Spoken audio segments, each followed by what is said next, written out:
ท่านกำลังฟังสถานีวิทยุกระจายเสียง FM 104.5 เมกะเฮิรตซ์ไข่หัวแล้วได้บุญสร้างบุญแล้วได้กุศลสมาคมนักจัดรายการวิทยุกระจายเสียงนครลำปางขอเชิญทุกท่านร่วมรับฟังเทศน์สองมาโดยองค์แสดงพระธรรมเทศนาพระนักเผยแผ่จังหวัดลำปางพระอธิการเสวตปัญญาวชิโรหรือตู้ต้อมเสน่ห์กาหลงวันนี้ได้มาเตสองธรรมะดันทุเบนและพระดานุพลมุนิวังโสหรือตู้เก๋สาริกาแสนเสียงจากวัดห้วยแหนแจ้คมเมื่อกี้มาได้ยินเสียงทุปีปเดชทำอู้เสียงปุ่นม่วนในวันที่17มีนาคม2568ณลานกิจกรรมมิวเซียมลำปางตั้งแต่เวลา 9 โมงเจ้าเป็นต้นไปและขอเชิญทุกท่านร่วมทอดผ้าป่าสามัคคีเพื่อสนับสนุนกิจกรรมสาธารณประโยชน์ของสมาคมนักจัดรายการวิทยุกระจายเสียงนครลำปางสนใจร่วมสมทบทุนผ้าป่าสามัคคีได้ที่บัญชีสมาคมนักจัดรายการวิทยุกระจายเสียงนครลำปางธนาคารกรุงเทพหมายเลขบัญชี658-716-1230หรือร่วมทำบุญได้ที่ดีเจทุกคลื่นในจังหวัดลำปางแล้วมาร่วมสร้างกุศลด้วยกันนะครับนอนอันมองบางดินเล่นนะระเริงนอนอันมองบางดินเล่นนะระเริงลงล้วนอันน้องสักกุกนี้ชมร่วมงานโครงการเทศมหาชาติชาดก13กัน3ธรรมะเทศโดยพระอาจารย์ราชันอาริโยพร้อมคณะชุดใหญ่พบกับทศพลหิมพานต์นักแหล่ตำนานลูกคอ9ชั้นชมความสามารถน้องผักบุ้งนักแหล่ชื่อดังขวัญใจวัยรุ่นเด็กๆเทศณวัดสายมูลตำบลแม่กาอำเภอสันปะตองจังหวัดเชียงใหม่วันอาทิตย์ที่16มีนาคมจัดโดยพระครูสังวรศรีราภิรักษ์เจ้าอาวาสวัดสายมูลวัฒนธรรมอำเภอสันปะตององค์การบริหารส่วนตำบลแม่กากลุ่มอาสาเลิศพันสะพานบุญศรีพลอยประดับยนต์เพื่อส่งเสริมพระพุทธศาสนาสร้างหอระฆังจัดซื้อข้าวสารอาหารแห้งให้กับผู้ยากไร้ผู้ด้อยโอกาสผู้ป่วยติดเตียงในเขตจังหวัดเชียงใหม่และจังหวัดลำพูนขอเชิญทุกหน่วยงานบริษัทห้างร้านต่างๆกลุ่มคณะต่างๆหมู่บ้านชุมชนทุกท่านทุกคนร่วมฟังเทศ13กัน3ธรรมะร่วมรับเป็นเจ้าภาพกันเทศโรงทานความสามัคคีร่วมด้วยช่วยกันอานิสงส์สูงยิ่งนักเป็นมงคลชีวิตต่อตนเองและผู้อื่นความสำเร็จก็บังเกิดขึ้นขอขอบคุณยินดีต้อนรับพี่น้องต่างจังหวัดต่างอำเภอต่างหมู่บ้านที่แจ้งมาจะเดินทางมาร่วมในงานนี้วันอาทิตย์ที่16มีนาคมณวัดสายมูลตำบลแม่กาอำเภอสันปะตองจังหวัดเชียงใหม่เทศตั้งแต่เวลา 9 นาฬิกาถึง 17 นาฬิกาขอเชิญรับเป็นเจ้าภาพกันเทศ13กันและรับเป็นเจ้าภาพโรงทานติดต่อ08สุสิมะสูตรว่าด้วยเทพพระบุตรสุสิมผู้เผลอปล่อยงานทิ่มลืมคำสั่งเท้าสุชำที่ให้ไปป้องกันอสูรนั้นผู้กระทำการรบกับเทพพร่ำถึง3 ครั้งเพราะความลืมลำดับนั้นเท้าสักกะทรงทักเทพเสื่องซึมด้วยคาถาครึ้มว่าคนไม่พยายามไม่ขยันแต่ประสบความสงบสุขทั้ง3ณที่ใดก็ตามท่านจงไปที่นั้นเถิดและจงพาเราไปให้ถึงที่นั้นอันเลิศฐานะอันประเสริฐสุสิมเทพพระบุตรทูลว่าคนผู้เกียจคร้านไม่ขยันป ประสบบุญความสุขสมดุลที่สุดได้ณที่ใดข้าแต่ท้าวสักกะผู้ประเสริฐกว่าเทพไทยข้าพระองค์ทั้งหลายจะพึงได้ความสุขอันไม่ต้องทำอะไรขอให้บอกความสุขนั้นอันประเสริฐสุขสันต์ไม่เศร้าโศกคับแค้นใจท้าวสักกะตรัสว่าถ้าความสุขจะมีได้โดยไม่ต้องทำอะไรนั่นเป็นทางแห่งนิพพานภิกษุทั้งหลายจะท้าวสักกะจอมเทพนั้นอาศัยผลบุญอันพระองค์ท่านบำเพ็ญจริง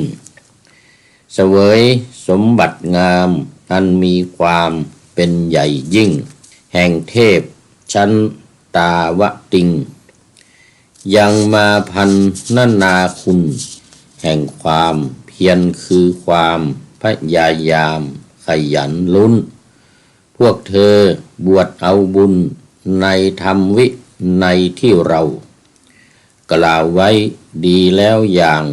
นี้ตั้งความขยันเข้าไว้เพื่อบรรลุเอามรรคผลและพระนิพพานนี้พึงจะงดงามในธรรมวิในของท่าน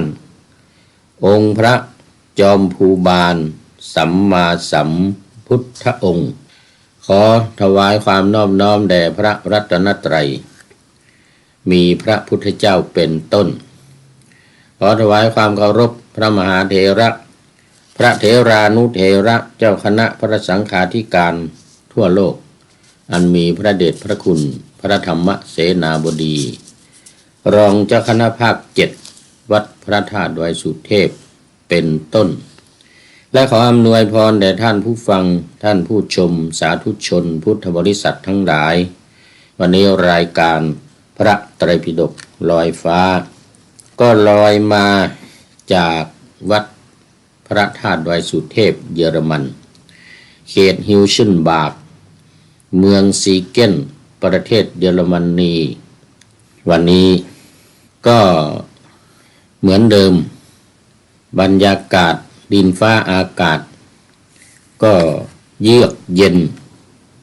พอสมควรอุณหภูมิไม่ต่ำมากแล้วก็ไม่สูงมากสูงสุดวันนี้4 องศาต่ำสุด1 องศาขอโทษลบนะ4 องศานี่คือลบ ลบ4 ลบ4 องศานี่ต่ำสูงสุดขึ้นมาคือ1 องศานี่ไม่ลบนะแต่ว่าขณะนี้ที่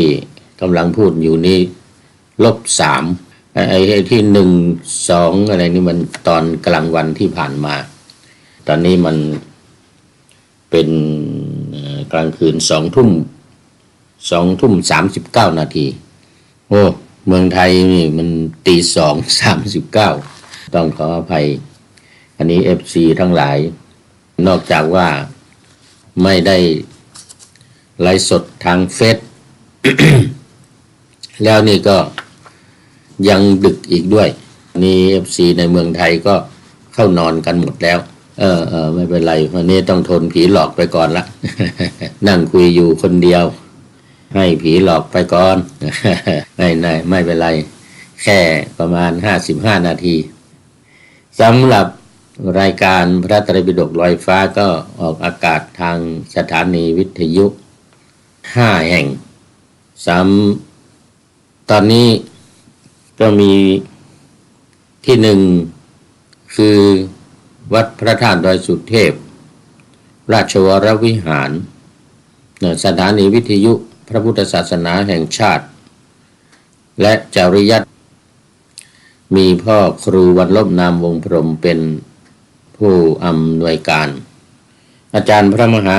ประสิทธิ์ประสาธิโกเป็นหัวหน้าสถานีและอาตมาภาพพระครูปริยัติยานุศาสตร์ เป็นผู้บรรยาย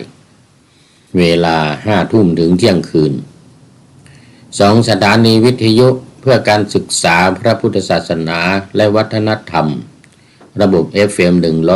104.50 เมกะเฮิรตซ์วัดฝายหินตำบลสุเทพอำเภอเมืองจังหวัดเชียงใหม่ท่านพระครูสมุวิสุวัฒน์วรกิจโจเป็นผู้อำนวยการนำออกอากาศเวลา 8-9 นาฬิกาวันจันทร์ถึงวันศุกร์ 3 สถานีวิทยุคลื่นสีขาวเพื่อชาวประชาปากทางเจริญอำเภอดอยหล่อจังหวัดเชียงใหม่ ก็ใกล้ๆพุทธมณฑลของจังหวัดเชียงใหม่ที่อำเภอดอยหล่อโดยมีท่านพระครูอภิวัตรวิกรม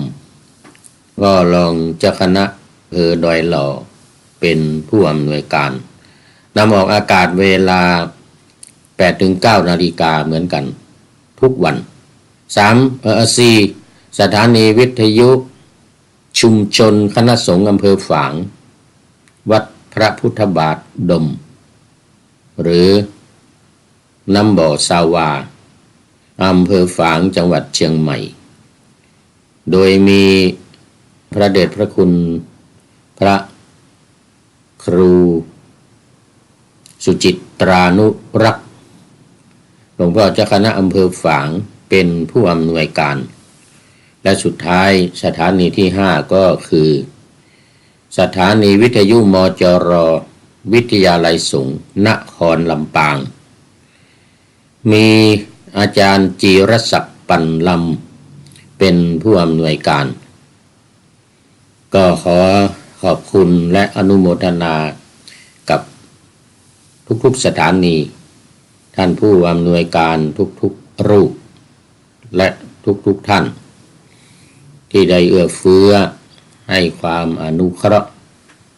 นำเอารายการพระไตรปิฎกลอยฟ้า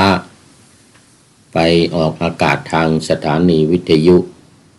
เพื่อเป็นการเผยแผ่พระธรรมคำสอนของพระบวรสัมมาสัมพุทธเจ้าให้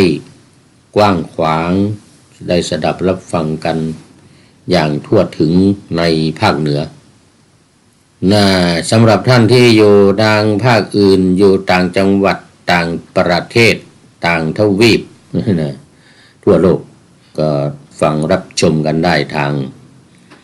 เฟซทางไลน์ทาง YouTube สำหรับเทปนี้ก็คงดูกันได้ทาง YouTube แต่ทางไลน์ทางไลน์ทางเฟซนี่ก็ส่งเหมือนกันแต่ไม่มีแต่เสียงบันทึกก็ฟังกันได้นะทางไลน์ก็ฟังได้ส่งไปให้อยู่ทาง YouTube ไปลงไว้ก็ทางเฟซนี่ก็ส่งไปทางเขาเรียกอะไรทางโปรไฟล์และทางโพสต์ของแต่ละเฟซ ก็ชมกันได้ฟังกันได้ชมได้ก็เป็นภาพเขาเรียกว่าเป็นภาพนิ่งนะเป็นภาพนิ่งที่ผู้ดำเนินการสอดแทรกเข้าไปในท่านพระครูสมุวิสุวัฒน์วรกิจโจเอาละตอนนี้ก็เข้ามาสู่เนื้อหาสาระของธรรมะในพระไตรปิฎกเดี๋ยวขออนุโมทนาขอบคุณคุณโยมวันนี้คุณโยมมิชาเอลภาวีกับคุณโยมอารยาภาวีสองสามีภรรยามาทำบุญวายสังฆทานเนื่องในวันเกิดของคุณโยมมิชาเอลภาวีวันนี้อนุโมทนาขอนาฏบุญกุศลดลบันดาลให้คุณโยมมิชาเอลภาวีและโยมอารยาภาวีมี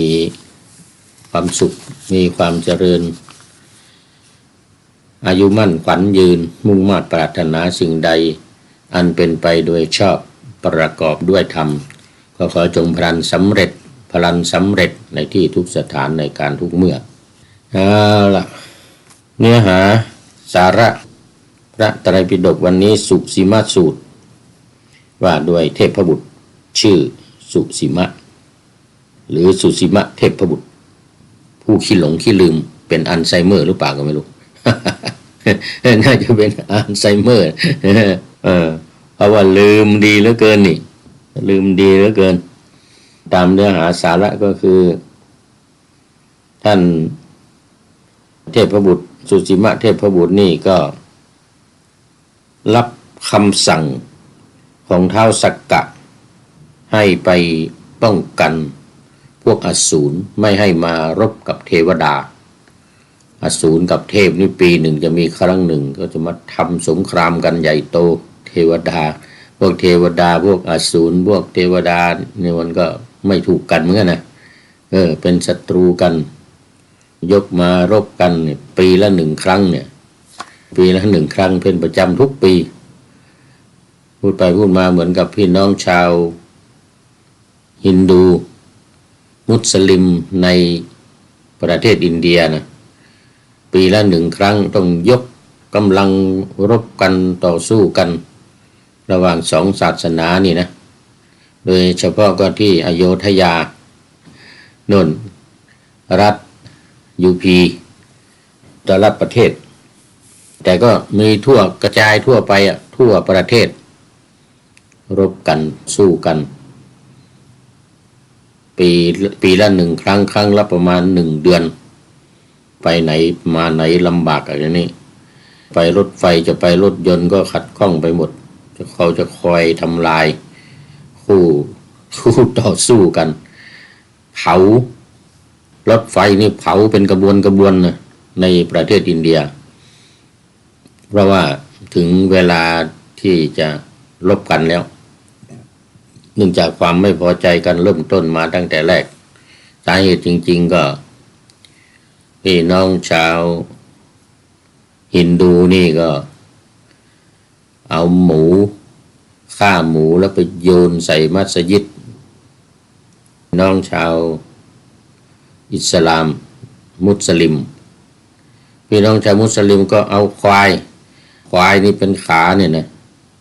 ฆ่าควายเป็นขาไปโยนใส่วัดของฮินดู ก็เลยเกิดความคอมเมนต์ไม่ถูกใจไม่พอใจกันตั้งแต่นั้นมาก็ลบกันมาโดยตลอดเลยมีการพักปีลบกัน1 เดือนพัก11 เดือน พอถึงเวลามาเอาละลบกันอีกแล้วไล่ฆ่าไล่ฟันกัน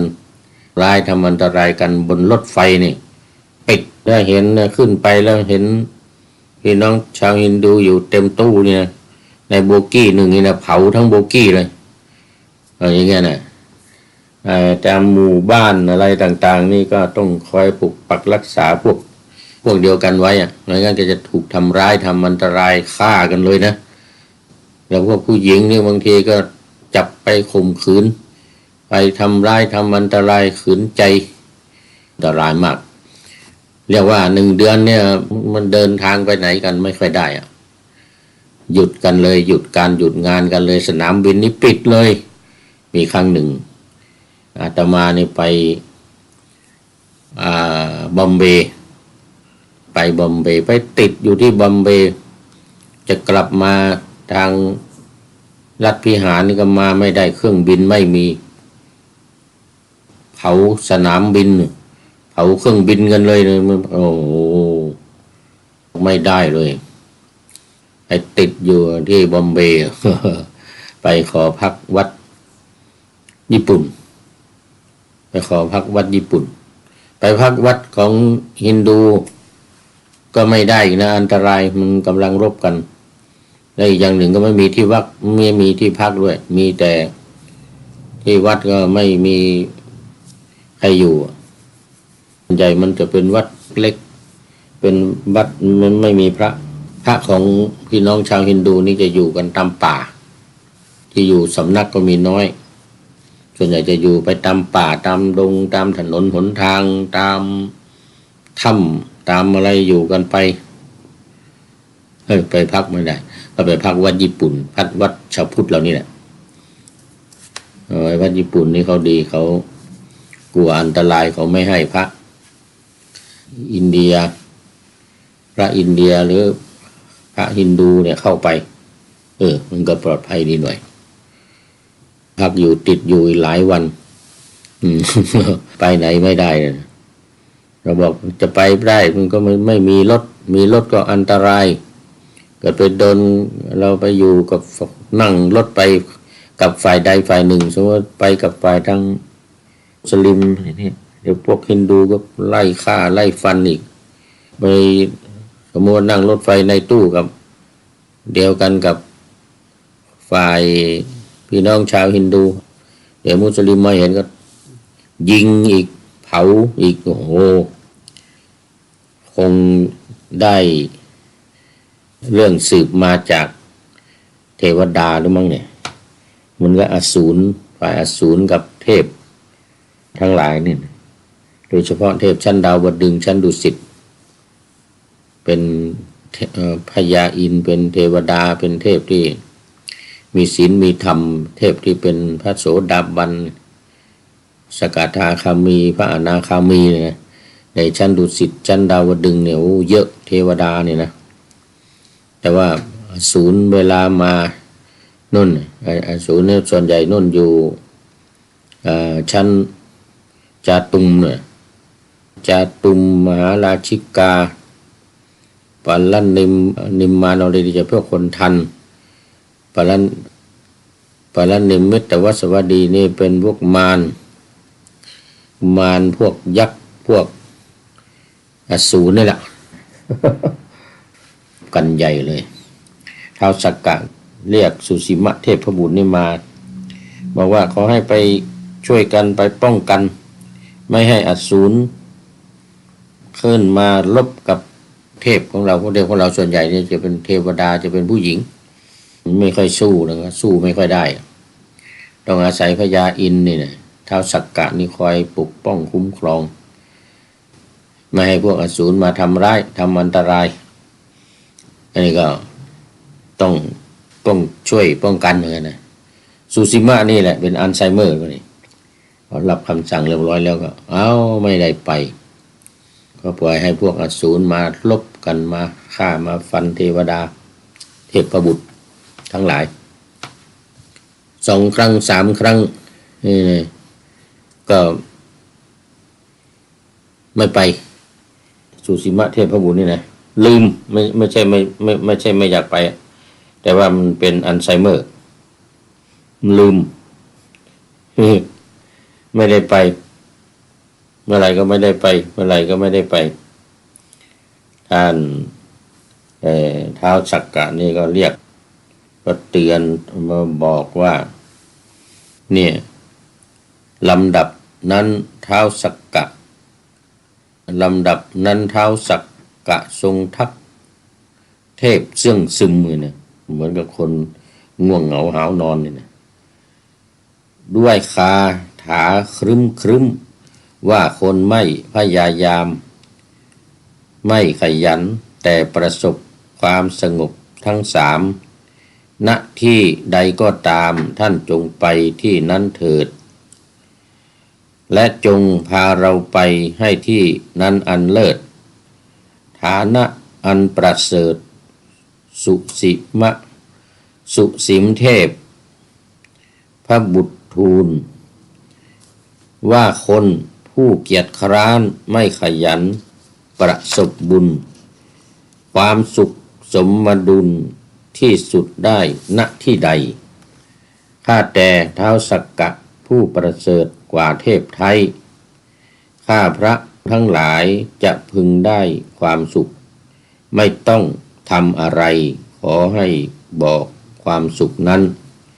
อันประเสริฐสุขสันต์ไม่เศร้าโศกคับแค้นใจสุสีมานี่ก็บอกครั้งที่1ครั้งที่2ครั้งที่3แล้วนี่ก็ลืมมาครั้งนี้ท้าวสักกะก็บอกให้ไปอีกแล้วก็บอกให้เลยไม่บอกให้ไปป้องกันนะไม่บอกให้ไปป้องกันอสูรละบอกให้ไปหาที่ ที่มันสงบที่มันมีความสุขที่ใดมีความสุขที่นั้นจงไปที่นั้นแล้วก็มาพาพวกเราไปกันด้วยอันนี้สุสีมะเทพบุตรนี่ก็กราบทูลว่าผู้เกลียดค้านไม่ขยันแล้วก็ไม่พอเนี่ยยังไม่ใช้ให้คนอื่นไปด้วยแล้วก็ถึงเวลาในที่ใครๆผู้ที่เกียจคร้านผู้ไม่ขยันทั้งก็ไม่ใช้ให้ใครๆให้ช่วยทำกิจทั้งหลายด้วยเขาพรั่งพร้อมด้วยกามทุกอย่างข้าแต่ท้าวสักกะขอพระองค์จงตรัสบอกฐานะอันประเสริฐนั้นแก่ข้าพระองค์ด้วยสักกะก็ตรัสว่าบุคคลผู้เกียจคร้านไม่ขยันประสบความสุขที่สุดณที่ใดสุสีมะท่านจงไปณที่นั้นและจงพาเราไปให้ถึงที่นั้นด้วยเถิดท้าวสักกะก็นอกจากว่าให้สุสีมะไปแล้วก็ให้พาท้าวสักกะพร้อมโดยบริวารไปด้วยข้าแต่ท้าวสักกะเทพบุตรกราบทูลอีกผู้ประเสริฐกว่าเทพข้าพระองค์ทั้งหลายจะพึงได้ความสุขใดโดยไม่ต้องทำการทำงานไม่ต้องทำอะไรเลยข้าแต่ท้าวสักกะขอพระองค์จงตรัสบอกความสุขอันประเสริฐนั้นที่ไม่มีความเศร้าโศกไม่มีความคับแค้นใจข้าแต่พระองค์แก่พวกข้าพระองค์ทั้งหลายด้วยเถิดท้าวสักกะก็ตรัสว่าถ้าความสุขใดจะมีได้โดยไม่ต้องทำการทำงานอะไรไม่ว่าในที่ไหนใครก็ดำรงชีพอยู่ไม่ได้ถ้าไม่ทำการทำงานอะไรสุสีมะท่านจงไปณที่ในณที่นั้นที่ไม่ต้องทำอะไรเนี่ยที่ในหน้าที่นั้นที่ไม่ต้องทำอะไรที่ไม่ต้องทำการทำงานอะไรแต่ว่าได้ความสุขได้ประสบกับความสุขซึ่งในที่นี้จะหมายถึงทางสายเอกทางที่ไปสู่พระนิพพานมันจะพ้นจากความทุกข์ประสบแต่ความสุขอันนี้คือความหมายของท้าวสักกะและของเทพบุตรที่สนทนากันหมายถึงว่าจะทำอย่างไรให้ไปสู่ที่มีความสุขคือพระนิพพานเกี่ยงกันไปเกี่ยงกันมาก็บอกกันไปแนะนำให้ไปกันพยายามกันว่าต้องไปให้ได้นะทั้งสองคนบอกต้องไปให้ได้ไอ้ที่จะไปป้องกันอสูรนั้นไม่ไปแล้วพระพุทธองค์ก็ตรัสว่าภิกษุทั้งหลายก็ท้าวสักกะจอมเทพนั้นอาศัยผลบุญเก่าของตนเองจึงได้เสวยราชสมบัติอันมีความเป็นใหญ่ยิ่งด้วยความเป็นใหญ่แห่งเทพชั้นดาวดึงส์ก็ยังมาพรรณนาคุณแห่งความเพียรคือความขยันเพราะที่พวกเธอเนี่ยบวชในธรรมวินัยของเราที่เราได้กล่าวไว้ดีแล้วนี้มีความขยันมีความพยายามเพื่อจะบรรลุผลที่ยังไม่บรรลุเพื่อให้ได้ผลที่ยังไม่ได้เพื่อทำให้แจ้งมรรคผลที่ยังไม่ได้ทำให้แจ้งนี้จะพึงดีงามในธรรมวินัยนี้โดยแท้นั่นก็หมายถึงว่าให้ปฏิบัติให้ได้บรรลุมรรคบรรลุผลมรรคก็คือมรรคสี่ผลก็คือผลสี่มรรคสี่ผลสี่นิพพานหนึ่งเนี่ยได้มรรคสี่ผลสี่มันก็คือได้บรรลุนิพพานได้แก่การละสังโยชน์ได้10ประการมรรคที่3มรรคที่1เนี่ยมีกิเลสอยู่3ประการสักกายทิฏฐิวิจิกิจฉาศีลวัตตปรามาสที่ว่ากันบ่อยๆอันนี้เป็นถ้าได้รู้ตัวนี้ก็เป็นมรรค โสดาปัตติมรรคแล้วละได้ ละสังโยชน์ทั้ง3ประการที่ว่าเมื่อกี้นี้สักกายทิฏฐิวิจิกิจฉาศีลพัตตปรมาสได้แล้วนี่ก็ถือว่าได้บรรลุขั้นโสดาบันตรงนี้แหละที่เทวดาเทพสิมะเทพบุตรท้าวสักกะสนทนากันก็ตามขั้นตอนนี้คือการได้การบรรลุธรรมนี่เองถ้าเป็นขั้นที่2คือสกทาคามิมรรคก็จะคือรู้จักกิเลสเพิ่มเข้ามาอีก3ตัวคือราคะโทสะโมหะเรียกว่าเป็นสกทาคามิมรรคแต่ถ้าละได้นะละไม่ใช่จะละได้คือทำให้เบาบางลงได้ก็เป็นสกทาคามีเป็นพระสกทาคามีเป็นอรหัตบุคคลอริยบุคคลขั้นที่2ต่อไปเป็นขั้นที่3ต้องรู้กามราคะได้ปฏิฆะข้อ4กับข้อ5เพิ่มเข้ามาอีกชัดเจนนะแล้วก็เป็นอนาคามิมรรคส่วนถ้าละได้เลยละกามราคะและปฏิฆะเพิ่มมาอีก2ข้อก็เป็นพระอนาคามิมรรคอนาคามิผลเป็นอนาคามิผลเพราะฉะนั้นมรรคกับผลเนี่ยใน2อย่างก็จะคู่กันไปอย่างนี้ส่วนสังโยชน์เบื้องบนอีก5ประการนั้นก็คือรูปราคะอรูปราคะมานะอุทธัจจะและอวิชชานี้เมื่อโยคีผู้ปฏิบัติได้ศึกษาได้ปฏิบัติให้เห็นแจ้งรู้จริงนะว่ารูปราคะข้อที่6อรูปราคะข้อที่7มันคืออะไรก็ดังที่ได้เคยพูดไว้หลายๆครั้งมันก็คือรูปฌาน4นั่นเองรูปฌาน4ก็คือตั้งแต่ปฐมฌานจนถึงจตุตฌานเนี่ยเรียกว่ารูปราคะถ้าจะว่ายังมีความใคร่ความต้องการมีความประสงค์ในการที่จะได้ฌาน4เบื้องต้นเนี่ยนี่คือเข้าฌานที่1วิตกวิจารที่2ปีติข้อที่3ได้ความสุขข้อที่4ได้เอกคตารมณ์อารมณ์เป็นหนึ่งอารมณ์ที่ว่างไม่มีปีติไม่มีความสุขไม่มีการวิตกวิจารการพิจารณาหัวข้อธรรมใดๆนี่เรียกว่า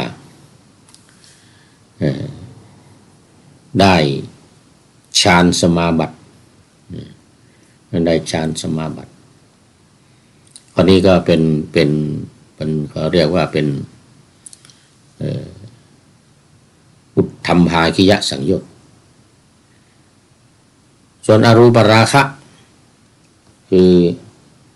ไม่มีรูปความใคร่ในสิ่งที่ไม่มีรูปมีอากาศมีวิญญาณอากินจัญญาคือความว่างเปล่าความไม่มีอะไร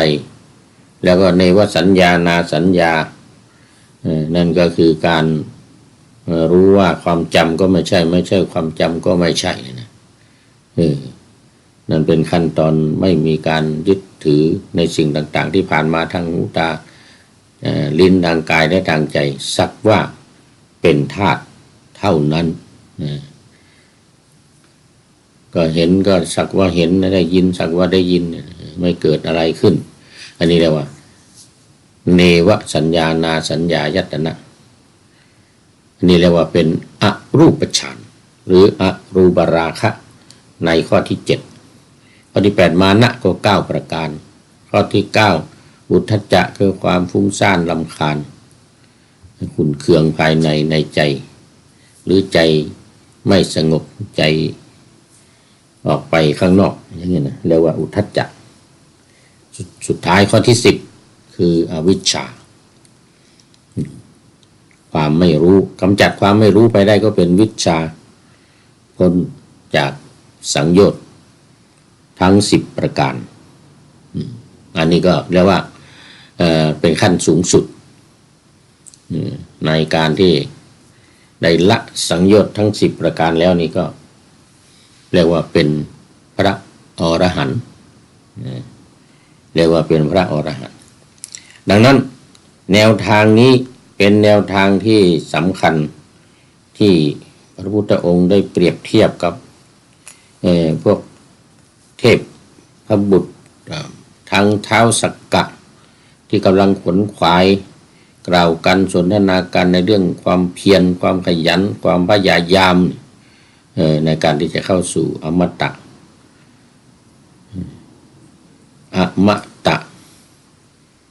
นะลึกผ่านคือความดับโดยไม่เหลือเป็นอมตะไม่มีอะไรที่จะกลับคืนกลับกลายหรือกลับมาเป็นคนกลับมาเป็นมนุษย์อีกไม่มีอันนี้เรียกว่าอมตะธรรมขั้นสูงสุดที่เทวดาที่ท้าวสักกะพร้อมกับเทพบุตรประสงค์จะให้จะไปในที่นั้นซึ่งไม่มีการเกิดการแก่การเจ็บการตายแล้วไม่ต้องทำการทำงานอะไรแต่ก่อนที่จะไปถึงก่อนที่จะบรรลุเนี่ยก็จะต้องทำงานหนักอย่างว่าอันนี้ก็เป็นสุสิมะสูตรสุสิมะเทพบุตรที่มีความประสงค์มีเป้าหมายสูงสุดคือพระนิพพานพุทธองค์ก็นำมาตรัสเตือนสอนภิกษุทั้งหลายว่าเธอทั้งหลายนี่บวชในธรรมวินัยเช่นเราผู้ไม่มีกิเลสผู้ไม่มีสังโยชน์อะไรทั้งหลายแล้วเนี่ยก็ควรที่จะขวนขวายทำความเพียรทำความพยายามไม่เกียจคร้านต้องมีความขยันขันแข็งก็จะบรรลุอมตะบทหรือพระนิพพานในที่สุดสุสิมาสูตรนี้ก็จบไปเอาละอย่างน้อยต้องได้2สูตรวันนี้ก็ต้องมาดูอีก1สูตรต่อไปซึ่งยังอยู่ใน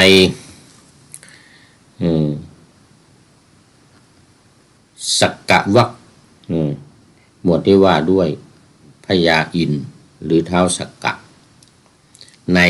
สักขทวรรคสังยุตตนิกายวสุตตันตปิฎกเล่มที่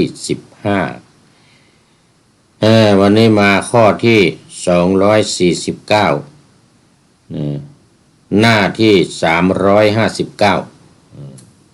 359นี่249ใกล้ๆเคียงกันอันนี้หัวข้อตามหลังแล้วหน้าหนังสือพระไตรปิฎกนำหน้าแล้วเอาต่อไปสูตรที่3ในวรรคเดียวกันคือสักกะวรรคทัชชคสูตรว่าด้วยเรื่องของยอดธงทัชชคะนี่แปลว่าธงข้าพเจ้าได้สดับมาอย่างนี้สมัยหนึ่งพระผู้มีพระภาคประทับอยู่ณพระเชตวันอารามของอนาถบิณฑิกเศรษฐีเขตกรุงสาวัตถีณที่นั้นพระผู้มีพระภาครับสั่งภิกษุทั้งหลายมา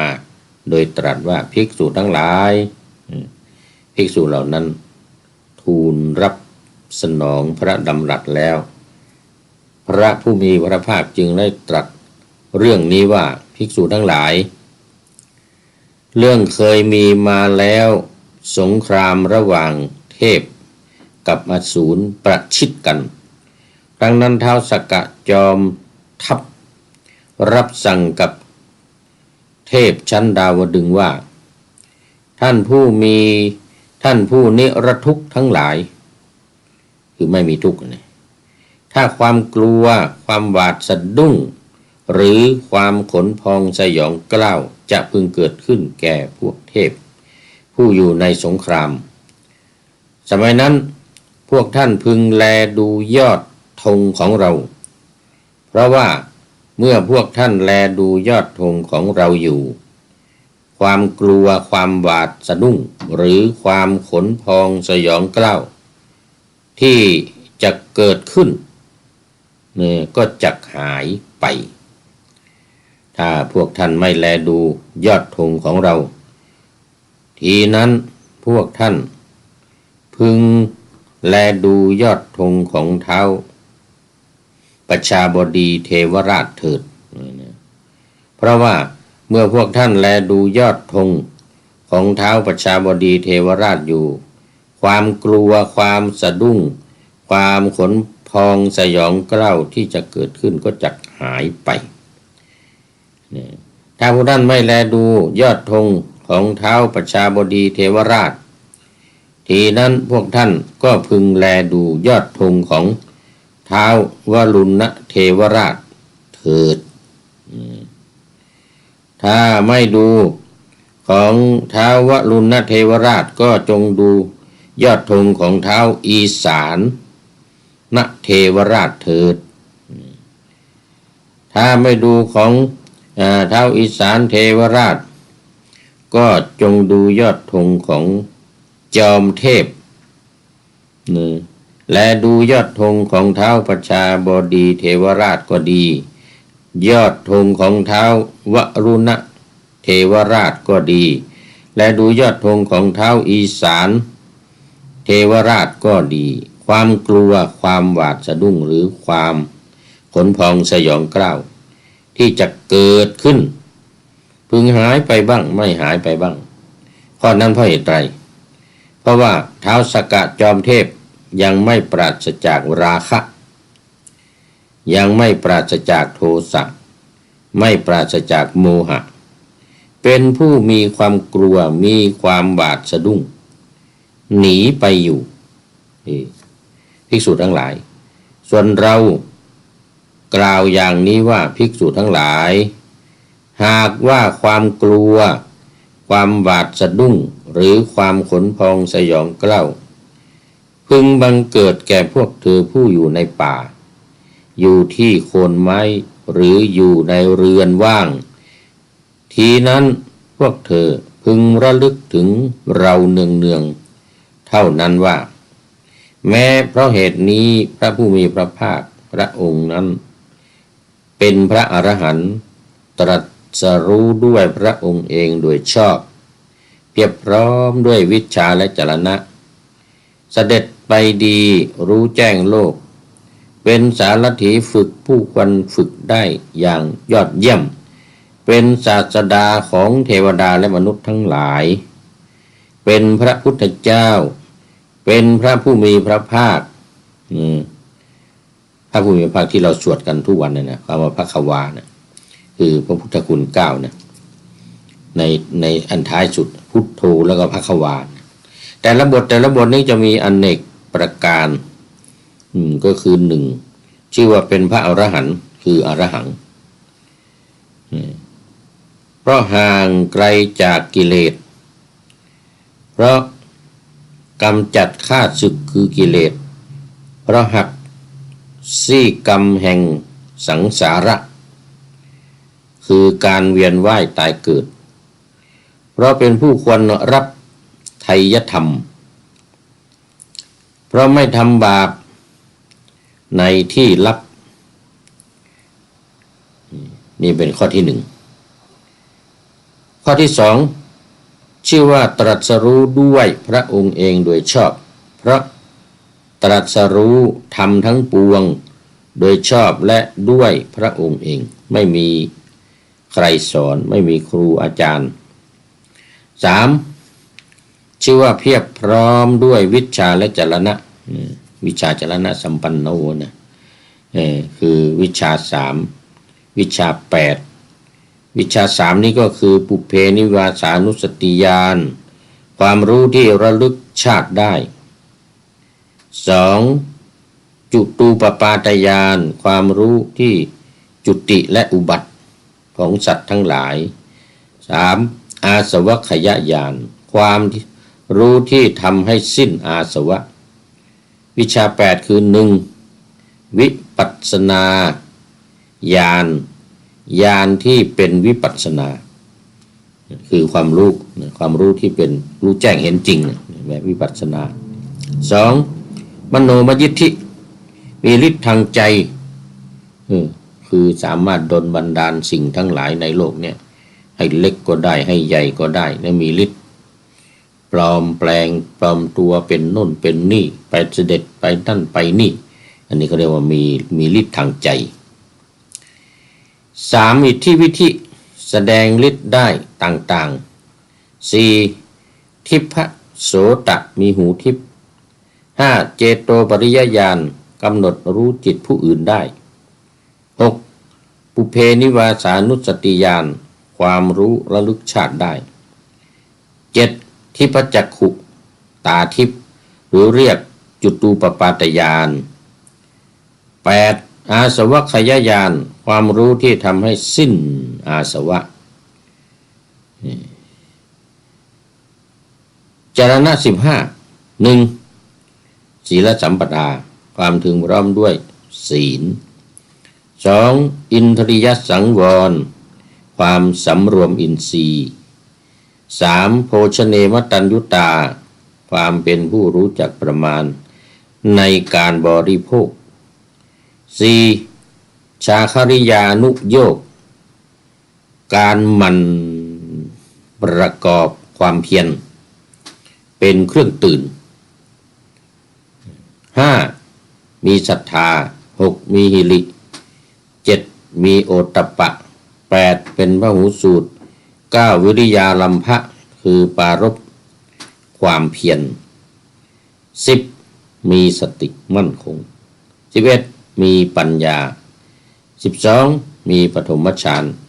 13ทุติยฌาน14ตติยฌานและ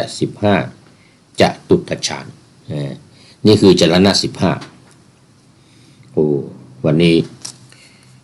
หัวข้อค่อนข้างเยอะ หัวข้อค่อนข้างเยอะก็ไม่เป็นไรทบทวนความจริงท่านทั้งหลายที่รับฟังอยู่ก็รู้กันมาแล้วรู้กันมาบ้างส่วนใหญ่ก็รู้เคยได้ยินได้ฟังมาบ่อยการเราฟังบ่อยๆเนี่ยมันก็เป็นการดีในการที่จะมาทบทวนบางหัวข้อเราลืมไปบางหัวข้อนี่ก็ยังไม่เคยได้ยินเลยอย่างเงี้ยเพราะฉะนั้นการฟังบ่อยๆจึงเขาเรียกว่าเป็นพหูสูตรคือฟังบ่อยๆสุตตะคือการฟังสุดสูสังละพะเตปัญญังฟังด้วยดีย่อมได้ปัญญาการฟังด้วยดีคือย่อมได้ปัญญาเพราะฉะนั้นการฟังจึงถือว่าเป็นหัวใจสำคัญของนักปราชญ์ต่อไปข้อที่4อันนี้เป็นข้อที่3นะอันนี้เป็นข้อที่3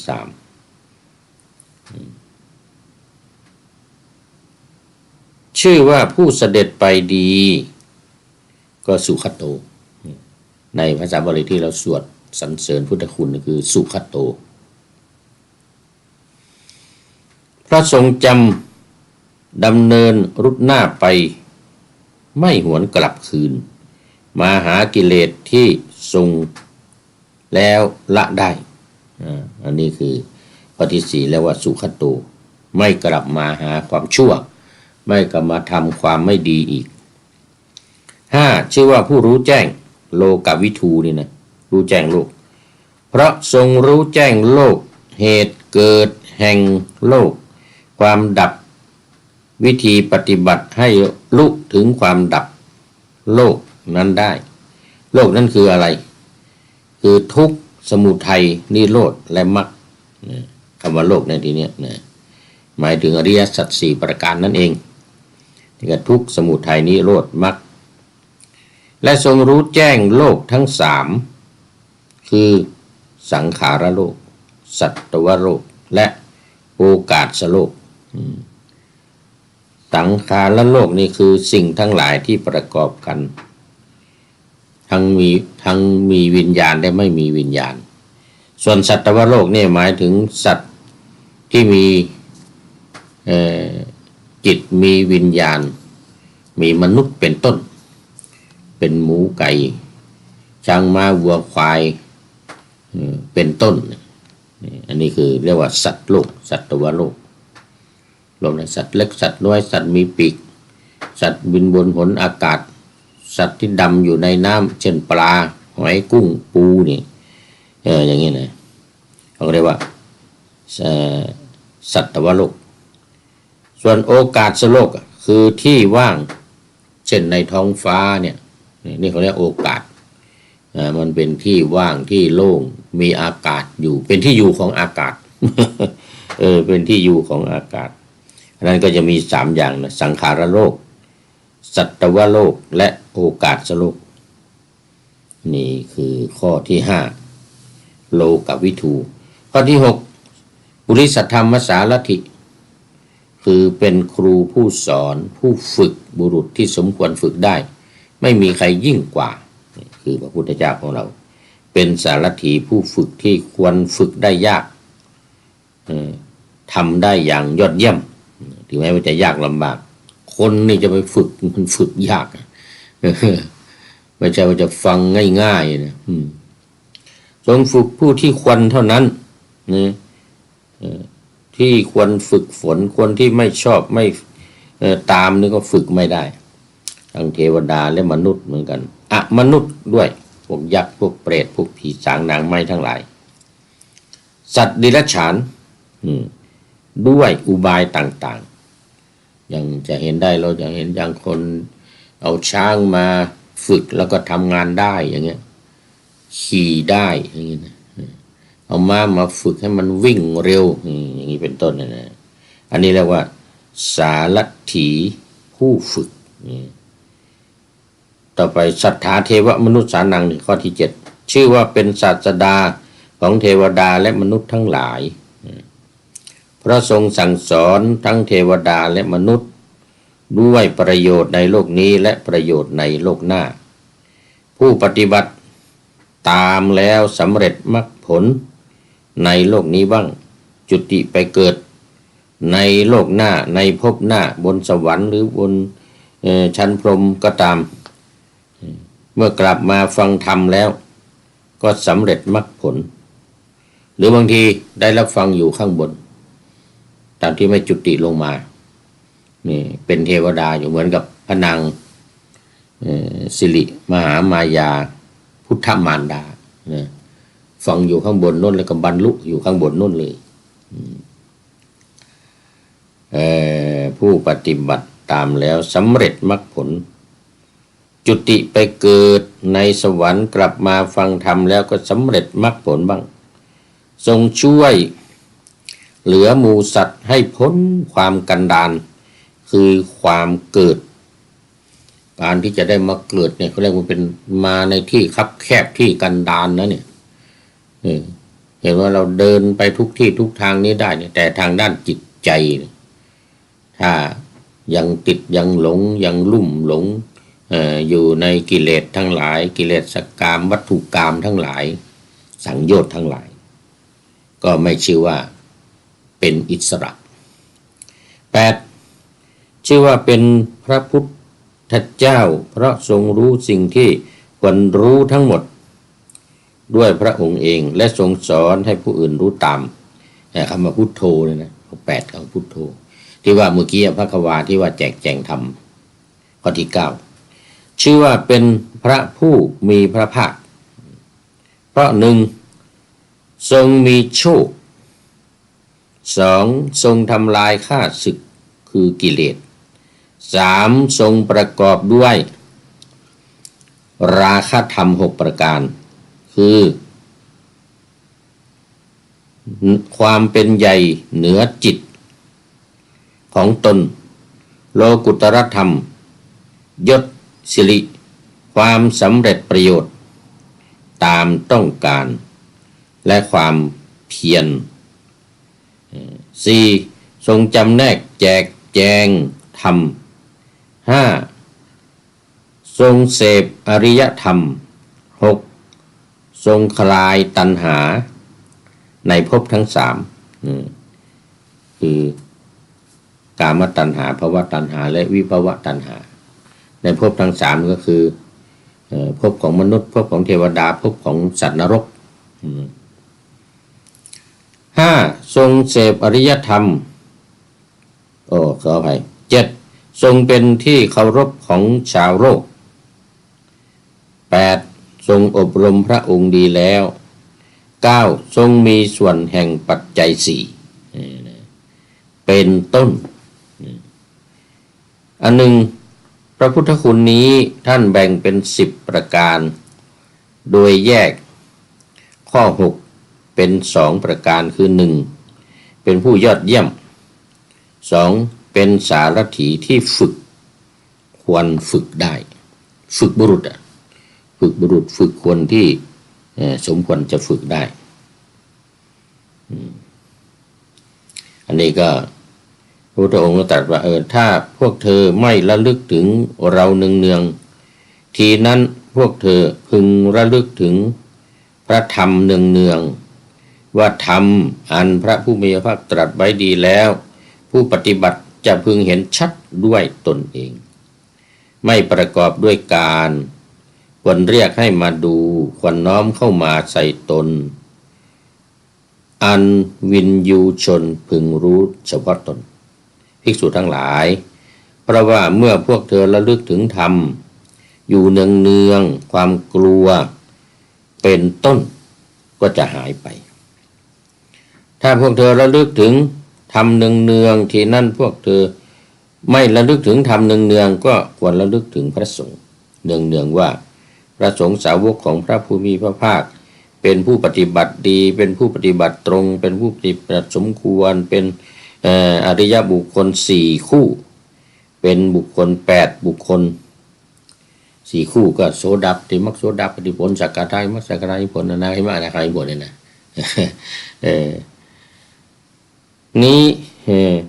ควรแก่ของที่นำมาเคารพนำมาถวายนำมาต้อนรับควรแก่ทักษิณาทานควรแก่การทำอัญชลีเป็นนาบุญอันยอดเยี่ยมของโลกเพราะว่าเมื่อพวกเธอระลึกถึงพระสงฆ์ความสะดุ้งเป็นต้นก็จะหายไปอันนี้เป็นทักษะสูตรแต่ว่าดูไปดูมาเวลาหมด โอ้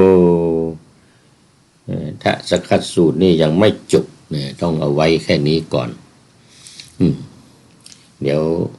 วันต่อไปในตอนต่อไปก็มาฟังกันอีก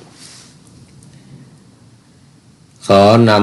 ำพระไตรปิฎกลอยฟ้าไปจากผู้ฟังทั้งหลายในโลกล่าวันต่อไปจะได้จรย้อนกลับมาสู่สถานีใหม่ให้ท่านฟังอย่าลืมเปิดวิทยุหรือเครื่องรับโทรศัพท์โมบายคอมพิวเตอร์ผังYouTube เฟซเพจไลน์ให้ดังๆเพื่อชมฟังรายการวันต่อไปขอทุกท่านมีความสุขทุกคืนวันนำธรรมะประกอบการงานทั้งหลายเช่นขยันทำงานทางวาจากายใจขวนขวายกิจการงานนานาแสวงหาภารทรัพย์นับมากน้อยไม่ให้ล้านก็ให้ร้อยไม่ด้อยผลเอื้อคนรวยช่วยคนยากฝากคนจนให้ทุกคนเท่ากันมาตรฐานเดียว